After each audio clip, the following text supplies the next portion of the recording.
ആ കൊടുമഞ്ഞിലൂടെ അലഞ്ഞു നടക്കുന്ന കീരയെ ഒരു പ്രദേശവാസി കണ്ടെത്തുന്ന ആശ്വാസ കാഴ്ചയിലാണ് ദ ലാസ്റ്റ് ഫ്രണ്ടിയറിന്റെ 5ാം എപ്പിസോഡ് തുടങ്ങുന്നത്. ഒരു പ്രത്യേക ഗോത്രവർഗ്ഗക്കാർക്കിടയിലെ ആളാണ് പുള്ളി വേട്ടയ്ക്കായി എത്തിയത്.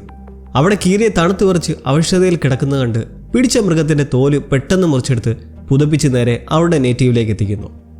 ഫ്രാങ്ക് കൂട്ടരും ഇന്നേരം ആ ദൂതനെ കണ്ടെത്താനുള്ള പ്രയത്നത്തിലാണ്. ഇവരുടെ ഓഫീസിലേക്ക് ഹാവ്ലോക്കിന്റെ ഒരു കോൾ വീണ്ടും വരുമ്പോൾ അതൊരു ലോഡ്ജിൽ നിന്നാണ്. ഇവിടേക്ക് ഹാവ്ലോക്ക് എത്തിയതെപ്പറ്റി നോക്കിയാൽ ബഗ്ഗിൽ നിന്ന് സർവൈവ് ചെയ്ത ശേഷം പരിക്കുകളോടെ രക്ഷപ്പെട്ടത് നമ്മൾ കണ്ടു. പിന്നീട് ഈ കക്ഷിയുടെ തന്നെ ഡെഡ് ബോഡി നോക്കി നടന്ന സംഘമില്ലേ, പോലീസിനൊപ്പം നടന്ന സിവിലിയൻസ്, അവർ ചിലർക്ക് മുന്നിൽ മാർഷൽ എന്ന ധാരണയിൽ എത്തിക്കൂടി ഒടുവിലൊരു സാഹചര്യത്തിൽ ആക്രമണമുണ്ടാക്കി തുടർന്ന് എത്തിയിരിക്കുകയാണ് ഇവിടെ.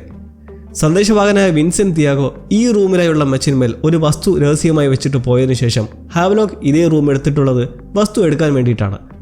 സാധനം കൈമാറാനുള്ള ആരും സംശയിക്കാത്ത ഒരു അറ്റംപ്റ്റാണ് ഇങ്ങനെ ലോഡ്ജ് റൂമിൽ മുറിയെടുത്ത് നടത്തുന്ന ഡീലിംഗ്.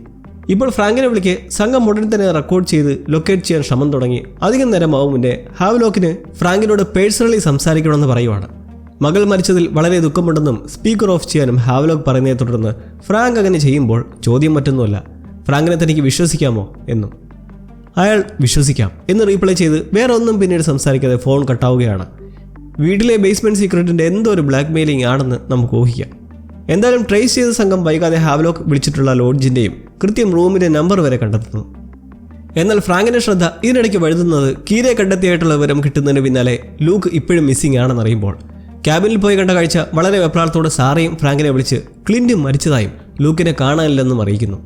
എന്തായാലും മോനെ ഉടൻ കണ്ടുപിടിക്കുമെന്ന് ഹച്ചിന് ഫോൺ കൊടുത്തിട്ട് ഫ്രാങ്ക് നേരെ കീരയുടെ അടുത്തേക്ക് എത്തി അവൾക്കൊരു വലിയ റിലീഫ് ഉണ്ടാക്കുന്നു. മാത്രമല്ല കീരയിലൂടെ ആ ക്രിമിനലിനെ കുറിച്ചും സംഘത്തിന് വിവരം കിട്ടുവാണ്. റൊമേറോ അപകടകാരിയാണ്, പക്കാ ക്രിമിനലുമാണ്, ഒപ്പം മനഃവിഭ്രാന്തിയുമുണ്ട്. കീരയെ കണ്ടെത്തി നിൽക്കുന്ന ഫ്രാങ്കിനടുത്തേക്ക് ഹച്ചു വഴി അറിഞ്ഞ് സാറയും എത്തുമ്പോൾ പിന്നെ അവർക്ക് എത്രയും പെട്ടെന്ന് ലൂക്കിനെ കണ്ടുപിടിക്കാനുള്ള ആവലാതിയാണ്. ടോഡിന്റെ ട്രക്ക് എടുത്ത് ഇരുവരും തേടി ഇറങ്ങുമ്പോൾ ഈ റൊമേറോ ഇപ്പോൾ ലൂക്കിന് പിറകെയാണ്. കയ്യിൽ തോക്കുണ്ടെങ്കിലും ചെക്കനെ വിടയിക്കാനുള്ള ധൈര്യമൊന്നും ഇല്ലെന്ന് റൊമേറോയ്ക്ക് അറിയാം. നിർഭാഗ്യവശാൽ ലൂക്കിനെ ബന്ധിയാക്കി തിരികെ വണ്ടിക്കടുത്തേക്ക് എത്തി പതിയിരുന്ന് അതുവഴി വരുന്ന ട്രക്ക് പിടിച്ചെടുക്കുന്നു. ഹെവി വണ്ടി ഓടിക്കാൻ അറിയാത്ത ലൂക്കിനെ നിർബന്ധിച്ച് റൊമേറോ നമുക്ക് കുറച്ച് ജോലി ചെയ്ത് തീർക്കാനുണ്ട് എന്ന് പറഞ്ഞു പോകുമ്പോൾ മാർഷൽസിൽ നിന്ന് കിട്ടുന്ന മറ്റു വിവരങ്ങൾ നോക്കിയാൽ ഈ റൊമേറോയ്ക്ക് അയാൾ ജോലി ചെയ്തിരുന്ന DARPA എന്ന മിലിറ്ററി ഫെസിലിറ്റിയുമായി നല്ല ശത്രുതയുണ്ട്. ഇവർക്ക് വേണ്ടിയിട്ട് നിരീക്ഷണത്തിനും സർവൈലൻസിനുമൊക്കെയായിട്ട് കുറേ ഉപകരണങ്ങൾ നിർമ്മിച്ചു കൊടുത്തിട്ടുള്ള ആളാണ് ഇയാൾ. ഒരു നേവിക്കാരനും കൂടിയാണ്. ഗവൺമെന്റിന് വേണ്ടി പലരെയും ഗൂഢമായി നിരീക്ഷണം നടത്തി വന്നിരുന്ന ജോലിയായിരുന്നു. നല്ലൊരു നിലയിലായിരുന്നു. പക്ഷേ തന്നെ ഇവർ രഹസ്യമായി നിരീക്ഷിക്കുകയാണെന്നുള്ള സംശയം ജനിച്ച് അത് വളർന്ന് ഒരു സൈക്കോട്ടിക് ബ്രേക്ക് തന്നെ ഉണ്ടായി. ഒടുവിൽ തന്നെ ചതിച്ചെന്ന് പറഞ്ഞിട്ട് ഭ്രാന്തമായി അവിടെ ഉണ്ടായിരുന്ന നിരവധി എംപ്ലോയീസിനെയാണ് കൊന്നുകൂട്ടിയത്. തന്നെ നിരീക്ഷിക്കാൻ ബഗ് സ്ഥാപിച്ചെന്ന സംശയത്താൽ സ്വന്തം വളർത്തുന്നതായി അവരെ വെട്ടിക്കണ്ടിച്ച് നോക്കിയ ഷിസോഫ്രീനയ്ക്കായ ഒരുവൻ. ഇപ്പോൾ ലൂക്കുമായി ഇയാൾ പോകുന്നതും ബാക്കി വെച്ച പണി തീർക്കാനാണ്. ഒരു ഇലക്ട്രിക്കൽ സബ്സ്റ്റേഷനിലേക്ക് എത്തി അവിടെയുള്ള സിസ്റ്റം തകർത്ത് ഒരു മെറ്റൽ ഗ്രിഡ് എടുത്തുകൊണ്ട് പോകുന്നു. ഇതുമുഖേന അവിടെ പവർ ഔട്ടേജ് ഉണ്ടാകുമ്പോൾ റൊമേറോയുടെ അടുത്ത ലക്ഷ്യം മിലിറ്ററി റിസർച്ച് ഫെസിലിറ്റിയായ ഹാർപ്പാണ്. സകലരെയും നിരീക്ഷിച്ച് കൺട്രോൾ ചെയ്യുന്നു എന്നതിൻ്റെ പേരിൽ അത് അപ്പാടെ തകർക്കാനുള്ള പരിപാടിയാണ്. പോലീസുകാർ ഇനി റൊമേറോ പോയിരിക്കുന്നത് ഹാർപ്പിലേക്കാണോ എന്ന സംശയത്തിന്റെ പേരിൽ അങ്ങോട്ടേക്ക് വിളിച്ച് മുന്നറിയിപ്പ് കൊടുക്കാൻ ശ്രമിക്കുന്നതിലും സുരക്ഷയുടെ കാര്യത്തിൽ അവർ കാഴ്ചയൊന്നുമില്ലെന്ന് അറിയിക്കുന്നു. മാത്രമല്ല മുന്നേ സബ്സ്റ്റേഷനിൽ പവർ ഔട്ടേജ് ഉണ്ടായതോടെ ഇപ്പോൾ റിസർവ് ബാറ്ററി ബാക്കപ്പിലേക്ക് അവർ നെറ്റ്വർക്ക് സ്വിച്ച് ചെയ്തതോടെ ഇനി ഡേറ്റയും കാര്യങ്ങളുമെല്ലാം സെക്യൂറുമായിരിക്കും. ഹച്ചിന്റെ നേതൃത്വത്തിൽ ഹാവ്ലോക്ക് നിന്ന് സംസാരിച്ച ആ ഹോട്ടൽ മുറിയിൽ കയറി കൂടുന്നതിലും ഒരു നായ മാത്രമേ കിട്ടുന്നുള്ളൂ. എന്നാൽ അവിടെ ചുറ്റിപ്പറ്റി തന്നെ ഉണ്ട് ഹാവ്ലോക്ക്. അവനാരും കാണാതെ സിഡ്നിയെ വീക്ഷിച്ച് അവിടുന്ന് ഡിസിപ്പിയർ ആവുന്നു. എന്നാൽ പോലീസുകാർ റൂമിലെ മച്ചിൻപുറം കണ്ടെത്തി പരതുമ്പോൾ അതിലാകട്ടെ ആ പ്രധാന സംഭവം ആർക്കൈവ് ഹാർഡ് ഡിസ്ക്. തിയാഗോ ഹാവ്ലോക്കിന് വേണ്ടി വെച്ചിട്ട് പോയതാണ്. പക്ഷേ അവനത് അവിടെ തന്നെ ഉപേക്ഷിച്ചത് പോലീസ് കണ്ടെത്തി അതൊരു ക്ലിയർ എവിഡൻസായി സീൽ ചെയ്യാൻ വേണ്ടിയിട്ടും. ഈ വിവരം സിഡ്നി ആദ്യം അറിയിക്കാൻ ശ്രമിക്കുന്നത് ഗ്രിഫിനോടാണ്. എന്തായാലും ഹാവ്ലോക്ക് ആർക്കൈവ് ഇങ്ങനെ ഉപേക്ഷിച്ചതിന് റീസണുണ്ട്. ഇത് വഴിതിരിച്ചുവിടാനുള്ള ഒരു ഡമ്മിയാണോ എന്ന് സംശയമുണ്ട്. പോരാത്തിന് തട്ടിന് തന്നെയുള്ള തിയാഗോയുടെ കുറേ പാസ്പോർട്ടുകൾ എല്ലാം പക്കാ ഫേക്കാണ്. ഇതും സിഡ്നിക്കുള്ളിൽ ചോദ്യങ്ങൾ കൂട്ടുന്നേ ഉള്ളൂ. ഇതിനിടയ്ക്ക് കൂടിന്മേൽ കുരുവെന്ന പോലെ അവൾ അറിയാനിടയാവുന്നത് നാട്ടിലെ സ്വന്തം വീടും മൊത്തം ബഗ്ഡാണ്. തനിക്ക് മേൽ നിൽക്കുന്ന സസ്പീഷ്യസ് ആക്ടിവിറ്റിയുടെ നിഴലിൽ എല്ലാ സംസാരവും FBI സംഘത്തിന്റെ നിരീക്ഷണത്തിലാണെന്ന് മനസ്സിലാക്കി സഹോദരി മോളിയെ വിളിച്ച് മെയിൻ ലൈനിൽ നിന്ന് സംസാരിക്കരുതെന്ന് താക്കീത് കൊടുക്കുന്നു. ഒരു ബാറിലിരുന്ന് ഇതറിയിച്ച് കട്ട് ചെയ്യുന്നതും മുന്നിലതാ ഹാവ്ലോക്ക്. ഫ്രാങ്കോ മറ്റാരുമോ കൂടെ ഇല്ലാത്തതുകൊണ്ട് ഒരു ആക്ഷൻ എടുക്കാൻ പറ്റാത്ത സാഹചര്യം. ഹാവ്ലോക്കിന്റെ ആവശ്യം സിഡ്നി ഒപ്പം ചെല്ലാനും. യഥാർത്ഥ ആർക്കൈവ് നമ്മളോടൊപ്പം ഉള്ളപ്പോൾ ആർക്കും തൊടാനാകില്ലെന്ന് തീരുമാനമെടുക്കാൻ സമയം കൊടുത്ത് ഹാവ്ലോക്ക് പോകുമ്പോൾ മനസ്സിലാക്കാം CIA കൊടുക്കാനുള്ള വഴി ഇപ്പോഴും അവൻ്റെ കയ്യിൽ തന്നെ.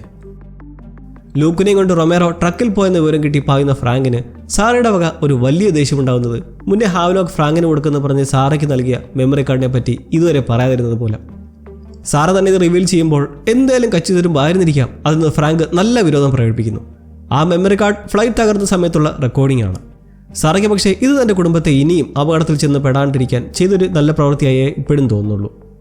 ഈ തർക്കത്തിന് സ്റ്റോപ്പ് ഉണ്ടാകുന്നത് ഫ്രാങ്ക് റോഡിലായി ട്രക്ക് പോയിന്റ് അടയാളം കാണുമ്പോഴാണ്.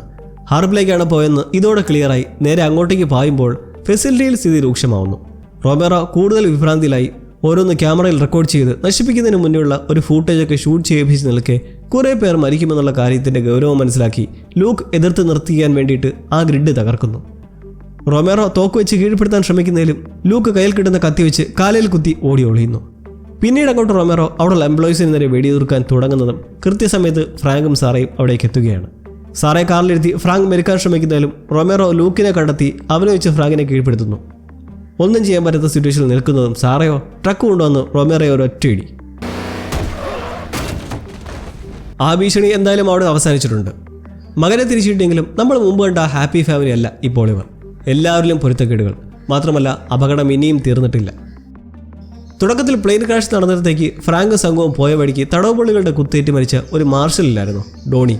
അയാളുടെ ഓർമ്മകൾ പങ്കുവയ്ക്കുന്ന പോലെ ഒരു പാർട്ടി രാത്രി ഒരു ബാറിലായി നടക്കുന്നുണ്ട്. മാർഷൽസും സിഡ്നിയും സാറയും ഒക്കെയായി മിക്കവരും അതിൽ പങ്കെടുക്കുന്നുണ്ട്. ഫ്രാങ്ക് തൻ്റെ സുഹൃത്തിൻ്റെ നല്ല ഓർമ്മകളെക്കുറിച്ച് ഓർത്തെടുത്തും അയാളുടെ ഭാര്യ മകളെ സംരക്ഷിക്കുമെന്നൊക്കെ സ്പീച്ച് നടത്തി ഡോണിയുടെ നല്ലതിനെ ഓർത്ത് ഒരു എൻജോയ് മൂടാക്കി സെറ്റ് ചെയ്ത് ആഘോഷിക്കുമ്പോഴാണ് സിഡ്നിക്ക് മോളിയുടെ കോൾ വീണ്ടും വരുന്നത്. FBI വീട്ടിലെത്തി എല്ലാ സാധനങ്ങളും എടുത്തുകൊണ്ട് പോവുകയാണെന്ന് പറയുന്നത് കേട്ട് സിഡ്നിക്ക് കാര്യം മനസ്സിലായി. ലാൻഡ് ലൈൻ കട്ട് ചെയ്യാതെ താഴെ വയ്ക്കാൻ പറഞ്ഞിട്ട് മറ്റാരോ ഇടയ്ക്കിരുന്ന് നിരീക്ഷിക്കുന്നതായി മനസ്സിലാക്കി ആരായാലും കുടുംബത്തെ വെറുതെ ഇടാൻ ദേഷിച്ച് പറയുന്നു. ഉള്ളിലേതേ സമയം ഫ്രാങ്കിൻ്റെ കൺസേൺ ഹാവ്ലോക്കിൻ്റെ ഉദ്ദേശം സത്യത്തിൽ എന്താണെന്നതിനെക്കുറിച്ച് ആലോചിച്ചു. ആ മെമ്മറി കാർഡിലുള്ള റെക്കോർഡിംഗ് ക്രാഷ് സമയത്തുള്ള ഓഡിയോ മാത്രമാണ്, വിഷ്വൽസ് ഒന്നുമില്ല. കൂടാതെ കണ്ടെത്തിയ ആർക്കൈവിലാവട്ടെ പിടിച്ചെടുക്കുന്ന രഹസ്യവിവരങ്ങളൊന്നുമില്ല, ജസ്റ്റ് ഫ്ലൈറ്റിൻ്റെ നാവിഗേഷൻ പ്രോംപ്റ്റുകൾ. ഫ്രാങ്കിനെ ഇവിടെ വെച്ച് വരുന്നൊരു സന്ദേഹം ആ ദൂതൻ തിയാഗോ ഹാവ്ലോക്കിന് വേണ്ടിയിട്ട് എത്തിയ ആളായിരിക്കുമെന്നാണ് നമ്മൾ കരുതുന്നതെങ്കിലും അയാൾ ഇനി സത്യത്തിൽ സിഐക്ക് വേണ്ടി പ്രവർത്തിക്കുന്നതാണെങ്കിലോ? പ്ലെയിൻ ക്രാഷ് ഉണ്ടാകുന്നതിന് ഒരു ദിവസം മുന്നേ ഇയാൾ ഇവിടേക്ക് എത്തിയതാണ്. ആ ഹാർഡ് ഡ്രൈവ് ആർക്കൈവ് 6 എന്നതിലുപരി പ്ലെയിൻ നശിപ്പിക്കാനായിട്ടുള്ള എന്തോ മാൽവെയർ ആയിരുന്നിരിക്കണം. ഹാവ്ലോക്കിനെ കൊല്ലാനായിരുന്നിരിക്കണം സിഐയുടെ പ്ലാൻ. ഇതിൽ സിഡ്നിയും ഇൻവോൾവ് ആണോന്ന് ഇനിയും പിടികിട്ടിയിട്ടില്ല. അതുകൊണ്ട് ഇക്കാര്യം നമ്മൾ രണ്ടുപേരിലും മാത്രം ഇരുന്നാൽ മതി എന്ന് ഫ്രാങ്ക് ഹച്ചുമായി സംസാരിച്ച ശേഷം സാറയുമായി ഒന്ന് കുടുംബകാര്യം സംസാരിക്കാൻ തുടങ്ങുമ്പോഴാണ് കോൾ അർജന്റ് എന്ന് പറഞ്ഞ് ഓടിയെത്തി ഫ്രാങ്കിനെ വിളിച്ചുകൊണ്ട് പോകുന്നത്. സംഭവം ഈ കോൾ റൊമേറോയുടെ വീഡിയോസും ഡീറ്റെയിൽസും പരിശോധിച്ച വഴി പിടികിട്ടിയ കാര്യം അയാളുടെ യഥാർത്ഥ പ്ലാനിനെ കുറിച്ച്. മിലിറ്ററി റിസർച്ച് ഫെസിലിറ്റിയായ ഹാർപ്പിൻ്റെ ഫെയിൽ സേഫ് പ്രോട്ടോകോളിൽ ഒരു സ്വിച്ച് ഉണ്ട്. ഈ ഫെസിലിറ്റി ബാറ്ററി ബാക്കപ്പിലേക്ക് പോകുമ്പോൾ ഈ സ്വിച്ച് വഴിയാണ് സിഗ്നൽ അയക്കുന്നത്. ഈ സ്വിച്ച് അവിടെ ഇല്ലെങ്കിൽ അത് മെയിൻ പവർ സോഴ്സും ബാറ്ററി ബാക്കപ്പുമായിട്ടുള്ള എനർജി കമ്പൈൻഡായി അവിടെ നെറ്റ്വർക്ക് ഓവർലോഡ് സംഭവിക്കും. അത് മൊത്തത്തിൽ പവർ ഇല്ലാതാവുന്നതിന് കാരണവുമാവും. ഇതറിയുന്ന പാടെ ഉടൻ ഇക്കാര്യം ഹാർപ്പിനെ അറിയിക്കാൻ നിർദ്ദേശിച്ച് ഫ്രാങ്ക് തിരികെ സാറയ്ക്കടുത്തേക്ക് നടക്കുന്നതും കോൾ പറഞ്ഞതെന്തോ അത് നടന്നിരിക്കുകയാണ്. നാട് മൊത്തം ഇരുട്ടിലായിരിക്കുന്ന സിറ്റുവേഷൻ. ഇനി എന്താകും? അടുത്ത എപ്പിസോഡുമായി കാത്തിരുന്നു കാണാം.